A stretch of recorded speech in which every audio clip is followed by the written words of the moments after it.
जय श्री कृष्णा। आज हम कार्तिक महात्म्य की कथा में 21वां अध्याय और 22वें अध्याय का अध्ययन करेंगे। तो चलें सर्वप्रथम 21वें अध्याय का रसपान करते हैं। अब ब्रह्मा आदि देवताओं ने नतमस्तक होकर शंकर जी की स्तुति की और कहा, हे प्रभु, आप प्रकृति से परे परब्रह्म परमेश्वर हैं। आप निर्गुण निर्विकार और सबके ईश्वर होकर भी नित्य अनेक प्रकार के कर्मों को करते हैं। हे शंकर जी, हम सब ब्रह्मा आदि सब देवता आपके दास हैं। हे देवेश, हे शिव जी, आप खुश होकर हमारी रक्षा कीजिए। हे नाथ, हम आपकी प्रजा हैं और सदा आपकी शरण में रहते हैं। जब इस प्रकार ब्रह्मा आदि सब देवताओं और मुनियों ने शिव जी की अनेक प्रकार से स्तुति करके उनके चरण कमलों का ध्यान किया, तब उसे सुनकर देवताओं को वर देकर शिव जी वहीं पर अंतर्ध्यान हो गए। तत्पश्चात शिव जी का यश गाते हुए सब देवता खुश होकर अपने अपने स्थान को चले गए। महेश आख्यान से जलंधर का यह युद्ध चरित बड़ा पुण्यप्रद और सब पापों का नाश करने वाला है। यह सब सुखदायक और महेश को भी आनंददायक देने वाला है। जो इन दोनों आख्यान को पढ़ेगा और सुनेगा वह सुखों को भोगकर अंत में अमर पद को पाएगा। जय श्री कृष्णा। अब हम 22वें अध्याय का रसपान करते हैं। राजा पृथु ने कहा, हे नारद जी, आप कृपा करके मुझको यह बतलाइए कि वृंदा को मोहित करके विष्णु जी ने क्या किया और फिर वह कहाँ गए।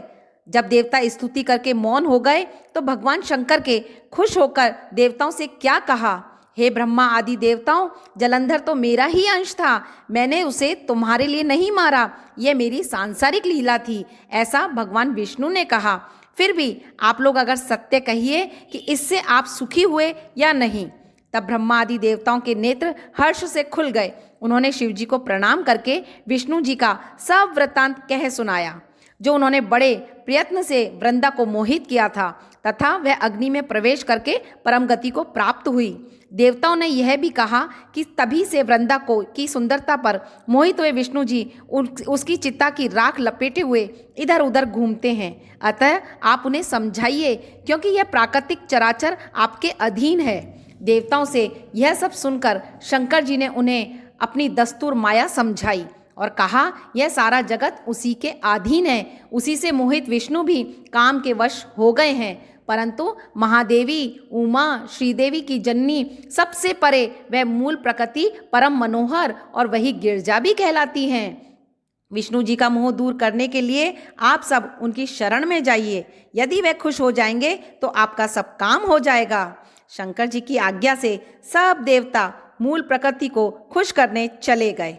उनके पास पहुंचकर उनकी बड़ी स्तुति की। तब आकाशवाणी हुई, हे देवताओं, मैं 3 प्रकार से तीनों गुणों से पृथक होकर स्थित होती हूँ। सतगुण में गौरी, रजोगुण में ज्योति रूप में हूँ तथा आप लोग मेरी रक्षा से यदि सादर उन देवियों के पास जाओ तो वह तुम्हारे सभी मनोरथ को पूरा करेंगी।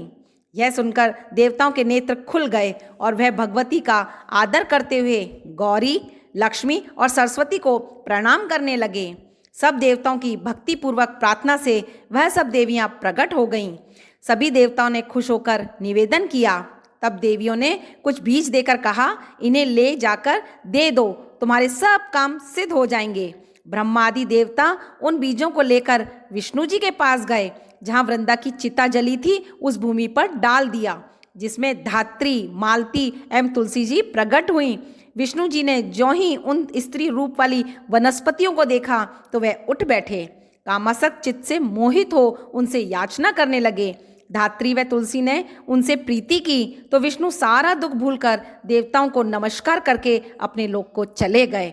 यह पूर्वत सुखी होकर शंकर जी का स्मरण करने लगे। यह आख्यान शिव जी की भक्ति देने वाला है।